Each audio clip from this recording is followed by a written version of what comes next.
Coaches like to draw boxes to organize the contents of a page. So to create a box is similar to creating plays and lines. You click on the box tool in the toolbar, and then you move your mouse down into the drawing area and click where you want the upper left-hand corner of the box to be, and hold your mouse button down. Drag the mouse down to the right, and you'll see the box growing as I do that. And then when you let up on the mouse button, the new box is created, and you'll see handles at all four corners of the box. Those handles show you that the box is selected, and you can grab onto the handles and change the size of the box if you want. Now I'm going to delete this selected box by hitting the delete key on my keyboard and go under the commands menu and do frame page.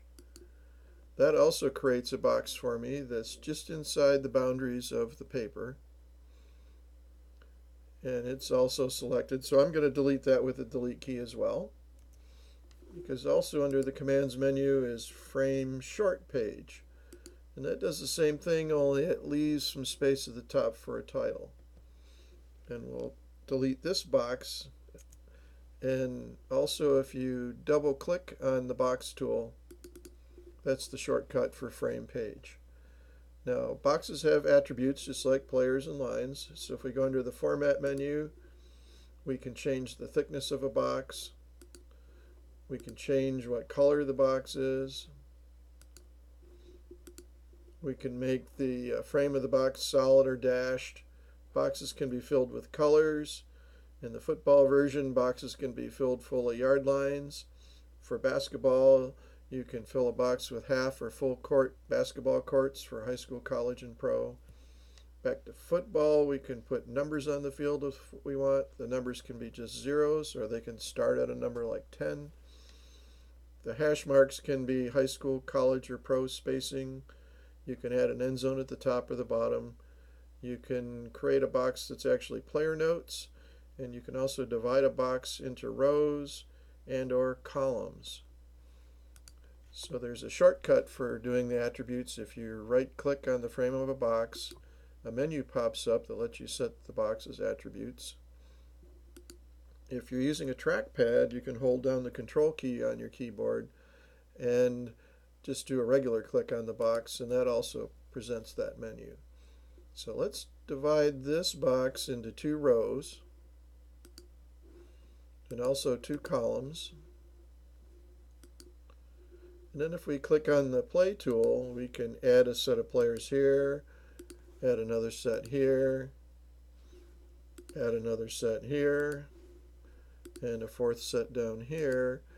And so now we've quickly created a page that could have 4 plays per page. Let's create a new page by clicking on the plus button down here. And I'm going to double click on the box tool to frame the page.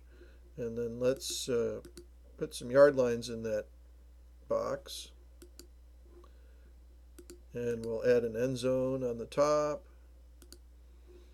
We'll add some numbers. Let's start at the 10. And let's fill the box grass green color. And if we click on the play tool, we can create a new set of players right down here on the 20-yard line. And now we have a scale size field that has hash marks and numbers exactly where they should be according to their rules. So you can draw plays and have landmarks in your drawings that you can draw to, so you can do things real precise for your players. Now, coaches also like to put instructions for their players on the page, so let's create one more box at the bottom. And we'll right click on that box and set it to offensive player notes. So this gives you a box with 11 rows in it, and the players' letters are already drawn for you down the left-hand side, and the letters come from the players in the play on the page.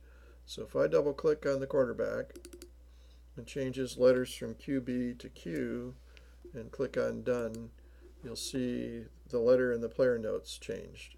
So you can put your instructions for players in each row and have a real nice looking page. So that's what we do with boxes and PlayMaker Pro.